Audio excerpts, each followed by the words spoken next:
Et je remercie aussi la Caisse centrale de garantie. Il est là avec nous. Et je remercie Maroc PME, donc, qui est là présente avec nous à travers Saïd Matech, qui est le DG de la structure et qui va nous faire un petit pitch. Merci.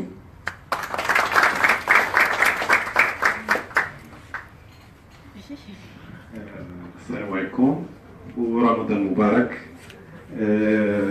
Merci à Startup Green, merci للحضور، merci للفنانات الكبار ديالنا، شكرا على الحضور ديالكم. اليوم غير زعما كلمه موجزه نتكلموا على ماروك بيز، ما بغيتش نتكلم بالفرنسيه، دير الكلمه باللغه العربيه. الوكاله الوطنيه للنهوض بالمقاوله الصغرى والمتوسطه هي واحد الوكاله تابعه للدوله، تابعه وكاله حكوميه اللي كتهتم بالتطوير وتهتم بالتطوير وتنافسيه المقاولات الصغرى والمتوسطه. الصغيره جدا هي المقاولات اللي عندها واحد رقم معاملات لا يتجاوز 10 مليون ديال الدرهم، وكذلك المقاولات المتوسطه الصغرى والمتوسطه اللي ما عندها واحد رقم المعاملات ما بين 10 و200 مليون ديال الدرهم. وهذا النسيج هذا كيمثل تقريبا واحد 98% ديال المقاولات المغربيه، يعني كنحاولوا حنا كنقيسوا تقريبا جميع المقاولات المغربيه. الهدف ديالنا هو التطوير وخلق واحد الديناميه وتطوير الانتاجيه في هذه المقاولات، وكذلك التحديث ديالها.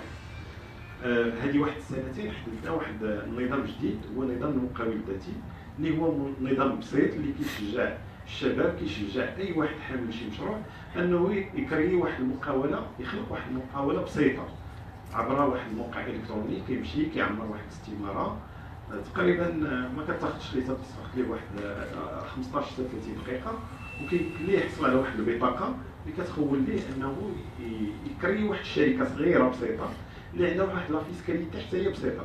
هذه علاش درناها باش يمكن لهذا المقاول البسيط انه يتمرن على المقاوله، كيتمرن عليها، كيعرف شنو هي المقاوله، كيعرف شنو هي الفوتره، كيعرف كيفاش ينظم داك لا كونتابيليتي ديالو، كيفاش يتعامل مع الممولين، كيفاش يتعامل مع كذلك الزبناء ديالو، كيطورها.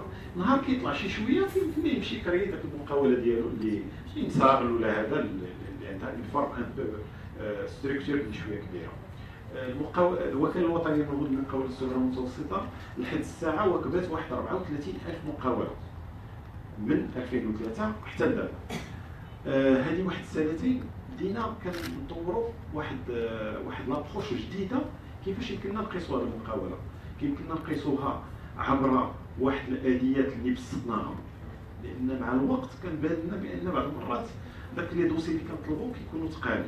دونك الاهم في هذا الشيء ماشي هو نوضعوا داك الدوس داك سميتو داك لي ميكانيزم اللي كيكونوا ثقال وهادو كنخليوهم، لا مع الوقت كل ما طلع واحد كيطلع داك كيكون عندنا واحد لي زيكو كنسمعوا لو تيغاج شنو كيقول، كل ما كنعرفوا بان هذوك سميتو داك البرامج شويه ثقال وهذا كنحاولوا نبسطوهم، يعني كندخلوا في واحد لابروش ايتيراتيف اي ايفوليتيف. شاك فوا كيكون عندنا مشاكل ولا هذا كنحاولوا نبسطوهم وكنخرجوا لي فيرسيون جداد.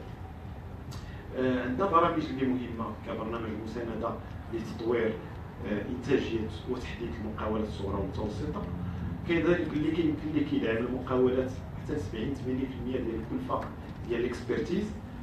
عندنا برنامج امتياز اللي هو برنامج جد مهم اللي كيواكب المقاولات في مشاريع استثماريه ديالها اللي كنمولوا كنعطيو تقريبا واحد 20% سيتي بريم على الانفستيسمون اللي كتوصل حتى لحدود 10 مليون ديال الدرهم. وكذلك بالنسبه للمقاولات الصغيره جدا عندها واحد لي بروغرام ديالها كينضم برنامج تحفيز اللي حتى هو بحال مسانده مصغر، كنواكبوا المقاوله في التحديث ديالها، ادخال المعلوميات، وكذلك في تطوير الانتاجيه ديالها في اللين مانيفاكتوري. بزاف هذا كنمولوا حتى 80% ديال الخبره.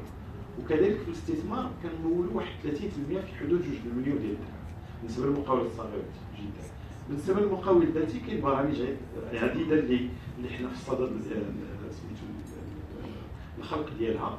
هاد البرامج اللي فيها المواكبه، فيها لا فورماسيون، فيها الكوتشينغ، فيها المونتورينغ، وكذلك فيها الدعم ديال تكنولوجيا المعلومات.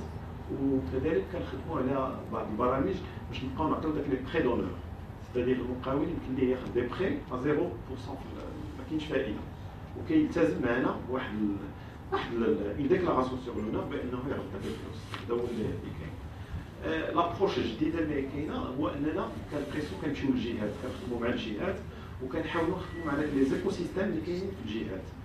واهم حاجه في هذا الشيء اللي في هذه البرامج والحاجه اللي توصلنا ليها هو اننا خصنا نخدموا على داك البيانات ديال المقاول. لان هذا الشيء اللي كنديرو كله علاش كنقولوا في الاخر علاش كنديروه باش يمكن لنا داك المقاول كنسهلوا ليه المأمورية ديالو، كيمكن يخدم في واحد الظروف اللي تساعدوا اللي هذا كنوفروا ليه العديد من الامكانيات باش يمكن ليه يزيد القدام في داك المشاريع ديالو. كذلك يمكن ليه يبتكر ويمكن ليه يطور داك المقاولة ديالو. وشكرا.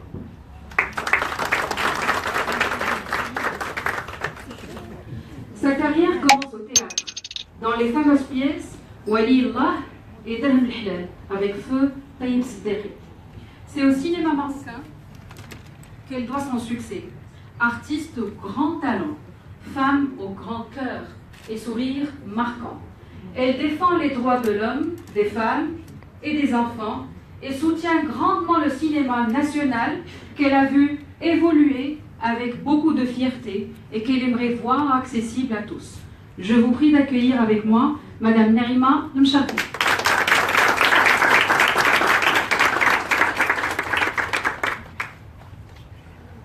On ne le voit pas autant que d'autres acteurs, mais à chaque fois qu'il fait une apparition, il ne laisse pas son public indifférent.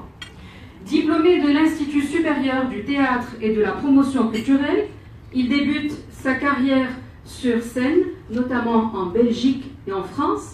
De Richard III a interprété les chansons de Jacques Brel, joué les personnages suivants: Ali Ould Skhia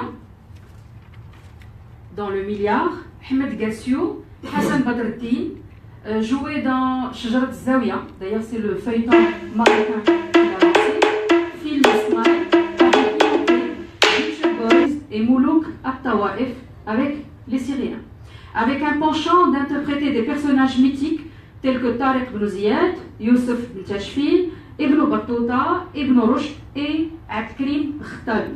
Je vous prie encore une fois d'accueillir avec nous Monsieur Rabi El Qadi.